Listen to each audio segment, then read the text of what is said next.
Maintenant, cet Homo sapiens, comment je l'aborde? Alors, ce qui est bien aujourd'hui, c'est que on est de plus en plus dans la consultation de l'habitant. Donc, il y a ce mouvement politique qui veut qu'on aille consulter l'habitant, qu'on lui demande son avis, qu'on construise avec lui, qu'on écrive avec lui, qu'on prescrive avec lui. Très bien. Néanmoins, l'habitant ne dit pas tout. Il ne dit surtout pas ce qu'il cache sous le tapis. Et nous, ce qui nous intéresse, c'est ce qui est caché sous le tapis. Parce que ce qui est caché sous le tapis, c'est ce qui va révéler le mal-être, la honte, je ne le vaux pas, je ne vaux rien, oh, je ne vais pas le dire. Mais c'est là qu'il faut qu'on aille travailler.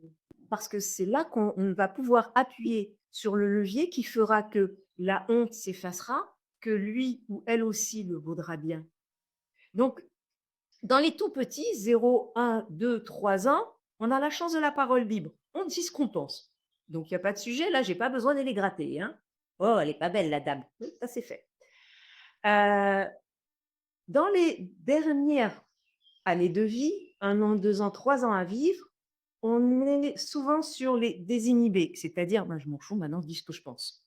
Donc, j'ai fait attention toute ma vie avec ces personnes. Là, maintenant, il ne me reste plus que 3 ans à vivre. Donc, c'est pas trop là non plus que je vais avoir des difficultés à faire parler, à faire émerger ce qu'il y a sous le tapis. Par contre, ceux du milieu, c'est-à-dire nous tous, et tout autant qu'on est, les taiseux, ce que j'appelle les taiseux. Eh bien, ceux du milieu, on a tellement été formatés à oh, c'est pas bien, tu dis pas qu'elle est moche, la dame. C'est pas bien. Donc, on a tellement été habitués à c'est pas bien, tu dis pas, tu n'exprimes pas. Hein. Quand on te demande ça va, surtout, tu dis ça va. Parce que si tu dis oh là là, ça va pas, qu'à tout le monde qui fait oups, ça déloue la sortie sur le côté pour que je puisse m'échapper. Donc, le taiseux ne dit pas. Donc, c'est à nous d'aller chercher dans l'inconscient collectif du taiseux ce qu'il a tellement bien caché qu'il ne sait même plus l'exprimer. Et puis après, avec le taiseux, c'est pas plus facile d'aller chercher les non-dits conscients. On en parlait des non-dits inconscients, mais les non-dits conscients. C'est-à-dire, je sais très bien que je le dis pas, mais je veux pas le dire, je ne veux pas le montrer.